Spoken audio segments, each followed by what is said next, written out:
मैं ब्रजेश कुमार सिंह गोल्डन सिंह निवर्तमान जिला परिषद सदस्य जिला परिषद कैंडी। देखिए, मेरा स्पष्ट मुद्दा है। कल भी मेरा जब हम चुनाव में आए तो मेरा एक ही मुद्दा था और स्पष्ट मुद्दा था। हमने लोगों से कहा कि आप नेता नहीं बेटा के रूप में मुझे स्वीकार करें, और लोगों ने मेरे उम्मीद से कहीं बढ़ा मुझे बेटा के रूप में लोगों ने मुझे स्वीकार किया। और हमने भी पूरा 5 साल एक प्रयास किया कि एक बेटा का जो कर्तव्य होता है उसे हम लोग निभाने का काम करें, और हम लोगों ने प्रयास किया उसको निभाने का काम किया। हम लोगों ब्रिजेश है मैंने आपको शिक्षा के बारे में बता दिया। मेरा हमेशा फोकस रहा है। आप जिला परिषद की जब प्रोसीडिंग उठा के जब आप देखेंगे, हम सब जब प्रोसीडिंग उठा के देखेंगे, जिला परिषद का हर 3 महीना पर एक बैठक होती है, जो सामान्य बैठक होती है। तो सामान्य बैठक में जब देखिएगा तो हमारा मुख्य फोकस रहा है युवाओं के लिए शिक्षा पर। और हमेशा जब हम लोगों को जिस प्लेटफॉर्म पर हम लोगों को मौका मिला अपनी बात रखने के लिए, लोगों की बात रखने के लिए मुझे जब मौका जिस प्लेटफॉर्म, तो हम लोगों ने स्पष्ट रूप से शिक्षा के प्रति हम लोग बात रखी। और हम लोगों ने हमेशा प्रयास है गांव में लोगों से घूमकर। मेरा एक मुहिम चलता है, मैं आज भी लोगों के बीच में मैं करता हूँ कि आप अपने बच्चे को प्रतिभावान बनाइए। यदि वो पढ़ना चाहता है, उसके अंदर प्रतिभा है, और किसी कारणवश किसी बाधा के चलते वह नहीं शिक्षा प्राप्त कर पा रहा है, नहीं पढ़ पा रहा है, वह मेधावी है, तो उसको जिस स्तर पर हमसे सहयोग चाहिए, मैं उस स्तर पर उसको सहयोग करने के लिए सरकार से भी मैं सहयोग दिलाने के लिए पूरा आश्वस्त करता हूँ। और मैं अपने क्षेत्र से मैं ये भी कहता हूँ कि यदि आपका बच्चा मेधावी है और पैसा के चलते नहीं पढ़ पा रहा है या किसी संसाधन के चलते नहीं पढ़ पा रहा है, नहीं शिक्षा प्राप्त कर पा रहा है, तो मैं अपने घर से वो जितना तक पढ़ना चाहेगा उसको मैं पढ़ाने का। हम लोगों ने प्रयास किया। कई ऐसे हमारे यहाँ बहुत सारे बच्चे हैं जो कि हम लोगों के पास मिले कि हम पढ़ना चाह रहे हैं, हमें पैसा नहीं है, मतलब बहुत हम गरीब परिवार से हैं, पैसा नहीं है फार्म भरने के लिए। कई लोगों का हम लोगों ने जैसे ट्यूशन का फीस वगैरह भी कई लोग जो लोग आए उन लोग बच्चों को ट्यूशन का फीस वगैरह भी हम लोग दे दिए। ये जो स्वास्थ्य की जो बात आप कर रहे हैं, स्वास्थ्य को देखते मतलब COVID-19 को देखते हुए पूरा हमारा जिला परिषद परिवार, जिसमें हम लोगों को 19 मेंबर, जो हम लोग जिला परिषद के जो 19 मेंबर थे, इस सब चीज़ को देखते हुए 1,28,00,000 रुपये जिला परिषद से ऑक्सीजन प्लांट लगाने के लिए हम लोगों ने दिया, मोहनिया में बेड लगाने के लिए हम लोगों ने दिया, और स्वास्थ्य संबंधी जितना भी उपकरण था उसको खरीदने के लिए हम लोगों ने उसमें 1,28,00,000 रुपये हम लोगों ने उसमें दिया, क्योंकि ऑक्सीजन प्लांट लग रहा है। उस समय बेड वगैरह भी मोहनिया में बेड वगैरह का भी काम चल रहा है, काम अभी प्रगति निरंतर उसके लिए चिंतित रहे। ये बताइए, जो 5 साल जो लोगों ने मुझे समय दिया, उसमें जो मेरा समय बीता, अभिभावक तो हमारे साथ, अभिभावकों का आशीर्वाद तो था, लेकिन हम हमेशा युवाओं के साथ कदम से कदम मिलाकर हम लोगों ने चलने का काम किया। और युवाओं की जितनी भी समस्याएं थी, युवा जिस समस्या को लेकर मेरे यहाँ उपस्थित हुए या मुझे जानकारी दिए या मुझे वहाँ बुलाए, हम लोग हर समस्या हम लोग खरा उतरने का काम किए। हम लोग अपने जो भी युवा साथी थे उनकी जो भी समस्याएं थी उस पर मेरा पहल रहा, हमेशा से पहल। उसमें कहीं लेकिन परंतु नहीं रहा। याद कि हम उनको तुरंत उनके साथ कदम से कदम मिलाकर हम लोग चले, और उनका हर कदम पर हम लोग सहयोग किए। आज भी जो युवा हैं हमारे क्षेत्र के जितने भी युवा हैं, आप अधिक से अधिक युवा मुझे सपोर्ट करते हैं। और आज भी युवा हमारे यहाँ मान के चलते हैं कि नहीं, गोल्डन चुनाव नहीं लड़ रहे हैं, हम खुद चुनाव लड़ रहे हैं। जब आप चुनाव पहले हमेशा आदमी चाहता है कि नहीं, हर स्टेप आगे बढ़ते रहें, हम लोग सभी लोग चाहते हैं। और चुनाव कौन लड़ता है? चुनाव कभी हम लोग नहीं लड़ते। चुनाव जो साथी हैं वो चुनाव लड़ते हैं। जब हमारे साथी मतलब साथियों को समझ में आ जाएगा कि नहीं, अब हम विधानसभा भी लड़ने के लायक हो गए हैं, तो साथी चुनाव लड़ना चाहेंगे तो हम चेहरा के रूप में खड़ा रहेंगे। तो उन लोगों को निर्णय लेना है, जो हमारे साथी हैं जो चुनाव लड़ रहे हैं, उनको निर्णय लेना है कि आगे क्या करना है। कल लोग कह देगा कि मैं जिला परिषद भी नहीं लड़ना है तो नहीं लड़ेंगे। कल कह देंगे कि विधानसभा लड़ना है तो विधानसभा लड़ लेंगे। इसमें लड़ना तो उसी को नहीं है। मेरे जी में लगभग 41-42 ठो गाँव है। मैं यहाँ बैठा हूँ, 42 गाँव में लोग काम कर रहे हैं। जो साथी हैं 42 गाँव में जाके वोट मांग रहे हैं, लोगों को कन्वेंस कर रहे हैं, कैंपेनिंग कर रहे हैं। वही लोग चुनाव लड़ रहे हैं कि हम कहाँ चुनाव लड़। जो मातृशक्ति है, मातृशक्ति का हर स्तर पर सहयोग होना चाहिए और मातृशक्ति का हमेशा सम्मान होना चाहिए। इसलिए कि एक बात आपको मैं बता रहा हूँ, किसी भी व्यक्ति के जीवन में मातृशक्ति का बहुत बड़ा योगदान रहा है और योगदान रहता है। जब बच्चा पैदा होता है तो लोग कहते हैं कि घर में बच्चा पैदा हुआ है, लेकिन बच्चा ही केवल पैदा नहीं होता है, साथ साथ माँ भी पैदा होती है। और साथ साथ माँ पैदा होती है और वह माँ बच्चे को अपने लाख तकलीफ में रहते हुए, अब उसका दिनचर्या ही हो जाता है बच्चों के अनुसार। उसकी जो दिनचर्या होती है, बच्चा जब जागता है तो माँ जग जाती है, बच्चा जब सोता है तो उस समय 10 मिनट 20 मिनट आधा घंटा जो माँ को समय मिलता है, जो भी महिलाएं हमारे उनको जो समय मिलता है तो माँ सो जाती है। बहुत सारी परेशानियों का सामना करते हैं। तो हर स्तर पर महिलाओं का सम्मान होना चाहिए, महिलाओं का सहयोग होना चाहिए। हम लोगों ने किया, मेरा प्रयास हमेशा रहा कि महिलाओं के मान सम्मान में कभी कमी न हो। हमारे चलते महिलाओं को कभी ठेस।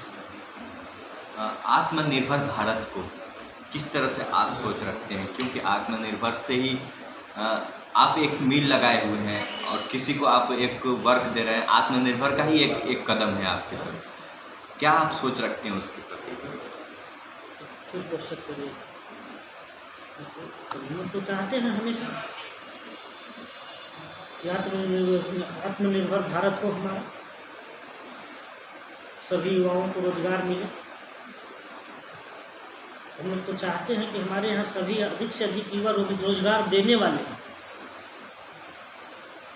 रोजगार के तलाश में न भटके। वैसा व्यवस्था पर हम लोग चर्चा करते रहते हैं, हम लोग प्रयास करते रहते हैं कि हमारे जो समाज के युवा हैं खुद रोजगार देने की स्थिति में खड़ा हो और लोगों को रोजगार देने का काम करें। हम लोगों ने भी लगभग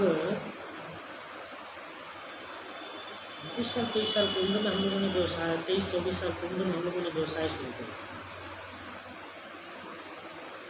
और बहुत कठिनाइयों का सामना करते हुए हम लोगों ने व्यवसाय में स्ट्रगल किया और फिर स्टैंड किए। ये होना चाहिए। हम सभी युवा साथियों को, चाहे जो भी लोग हैं, मैं सबसे यह करना चाहता हूँ कि काम कोई छोटा नहीं है, कोई भी काम करो, आत्मनिर्भर है। ऐसे में आपने अपने पम्पलेट्स पे, अपने आप बैलेट पेपर पे परखा है जिसे चुनेंगे उसे, क्या मतलब रहा कि इसको मतलब दर्ज कराना रहा? लोगों ने मेरे कार्यकाल को, मेरे काम को, मेरे व्यवहार को लोगों ने 5 साल देखा, मुझे परखने का लोगों ने काम किया। यही है कि जो परखा है, जिसे चुनेंगे उसे, तो लोगों ने मुझे परखा है, सही, ये चीज़ें जो शब्द आपने लिखा है वो सही, आप पे सटीक भी आता है। ऐसे में जब आप चुनाव लड़ने की तैयारी, पिछले बार की हम बात कर रहे हैं, पिछले पार्षद की, तो उस समय आप युवा चेहरा भी थे और हैं भी, और उस समय वही मुस्कुराहट होगी जो इस समय अभी मुस्कुराहट है। और हमेशा मुस्कुराते रहते हैं, लेकिन और क्षेत्र में भी जाते हैं। तो ऐसे में ये देखा जाए जिस तरह से कि क्या सोच आई कि आप राजनीति में कदम रखें, कितना ज्ञान था राजनीति में, कितना अनुभव राजनीति में अभी तक? राजनीति में आने का समाज का सेवा मुख्य लक्ष्य था। हम लोगों को लगा कि समाज का सेवा जो है का एक राजनीति एक साधन है। हम लोगों ने जब राजनीति में शुरुआत किया, चाहे हम लोगों ने जब उसके दहलीज पर जब हम लोगों ने कदम रखा, तो केवल और केवल एक ही मन में लोगों का सेवा करना। और आज भी हम लोगों के दिमाग में है, आज भी हम लोगों का यही सोच है कि लोगों का सेवा, निरंतर लोगों का सेवा में। मतलब उन लोगों को 12 बजे रात को भी लोग फ़ोन करते हैं, 1 बजे रात को फ़ोन करते हैं, 2 बजे रात को फ़ोन करते हैं। कभी कभी ऐसी स्थिति आती है कि लोग मुझे फ़ोन करते हैं और हम उनसे 12 बजे 2 बजे रात तक दरवाजे पर जाकर हम लोगों का सहयोग करने का मौका मिलता है। तो मैं नहीं कह रहा, आप मेरे क्षेत्र में चले जाइए, मेरे क्षेत्र में जाके लोगों से पूछिए। एक एक दिन में मुझे 200 लोगों का फ़ोन आता है, और छोटी छोटी समस्या भी लोग कहते हैं मुझे, और बड़ी समस्या पर भी लोग चर्चा करते हैं मुझसे। और हम लोग हमेशा निरंतर हम लोग प्रयास करते हैं कि नहीं, जो समस्या है उस पर हम लोग उसका समाधान कहीं न कहीं से खोजें।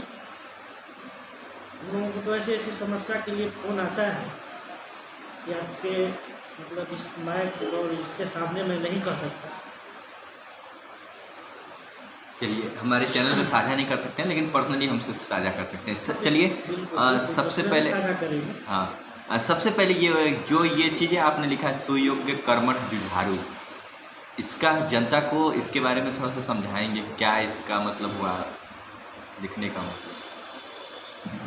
तो जो लिखा है सुयोग्य कर्मठ जुझारू, उसमें हम लोगों को समझाया, उसमें पहले ही हमने उस पर अंकित किया है कि परखा है जिसे चुनेंगे उसे। तो लोगों ने जो उसको परखना था वो परख लिया, और परख के लोगों ने एक मन बना लिया है फिर कि झांसे में नहीं आना है, और ना हम झांसे में लोगों का मन है कि ना हम झांसे में नहीं आए। अभी आपको मैं बता रहा, हम लोग लगभग चुनावी दौर हमारे यहाँ करीब जनवरी से या दिसंबर से कहिए चल रहा है। मतलब चुनावी दौरा जो कहिए, चुनावी दौर जो चल रहा है उसी समय से बीच में अप्रैल के लास्ट होते होते लगभग मई फर्स्ट तक या अप्रैल लास्ट तक एक घोषणा हो गया कि चुनाव 3 महीना, मतलब चुनाव टल गया, लगभग 2.5 से 3 महीना चुनाव चल गया, जिसमें कि लॉकडाउन था कोविड वगैरह के चलते। पूरे कोविड के दरमियान जितने भी मेरे साथ प्रत्याशी हैं, उस 3 महीने लोग अपने घरों में चले गए, लोगों के बीच जाना लोगों ने छोड़ दिया। लेकिन आप मेरे क्षेत्र में जाके पता कर सकते हैं, मेरे यहाँ ये डाटा है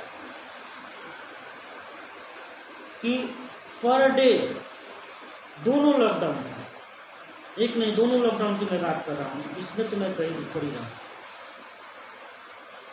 निरंतर हम लोगों ने क्षेत्र में रहा, लोगों की समस्या, बहुत सारे लोगों को दवा की आवश्यकता हुई, बहुत सारे लोगों को ऑक्सीजन की आवश्यकता हुई, बहुत सारे लोगों को हॉस्पिटल पहुंचाने की आवश्यकता हुई। बहुत ऐसे लोग हुए जिनकी मृत्यु हो गई, उनका बेटा शौच छूने को तैयार नहीं था। हम लोग वहाँ उपस्थित होकर लोगों का मतलब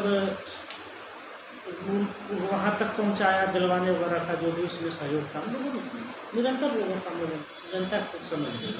जनता को संदेश देने की आवश्यकता नहीं है, खुद लोग समझदार हैं, लोग समझ रहे हैं।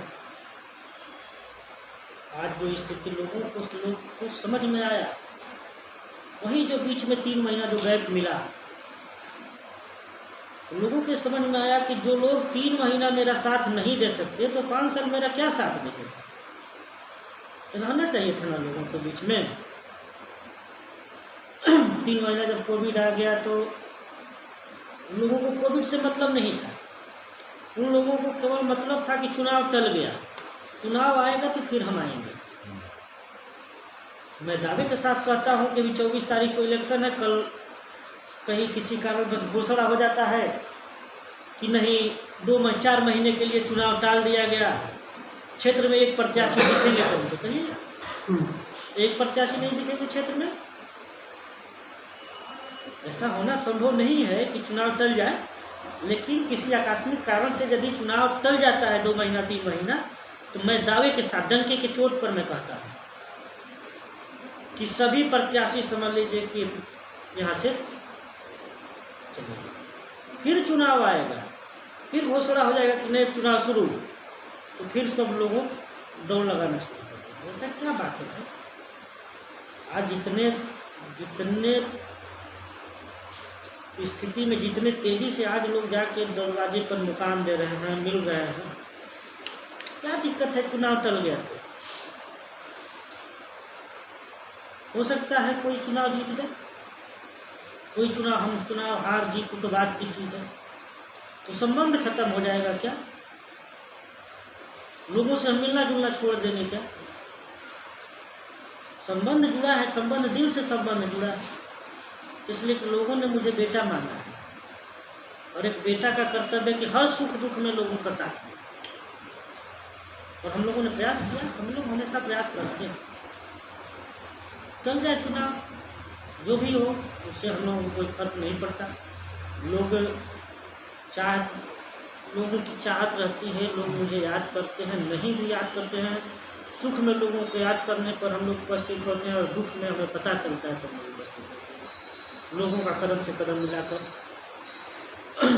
दुख में उनके कंधे से कंधा मिलाकर चलने मतदाताओं की 5 साल मैंने जो सेवा किया, अपील का मैं तो पूरा विश्वस्त हूँ अपने मतदाता मालिकों से। मैंने 5 साल जो सेवा किया है, हमारे क्षेत्र के लोग किसी की मजदूरी बाकी नहीं रखते, और लोग मन बना लिए हैं कि गोल्डन का मजदूरी हम लोग बाकी नहीं रखेंगे, सूद सहित जोड़कर मजदूरी हम वापस करेंगे। मेरी पिछले बार जो लीडिंग थी 3300 से थी, इस बार लोग मूड बना लिए हैं कि कम से कम 10,000 से लीड करके अब तो फिर भगवा सदन में भेजना है।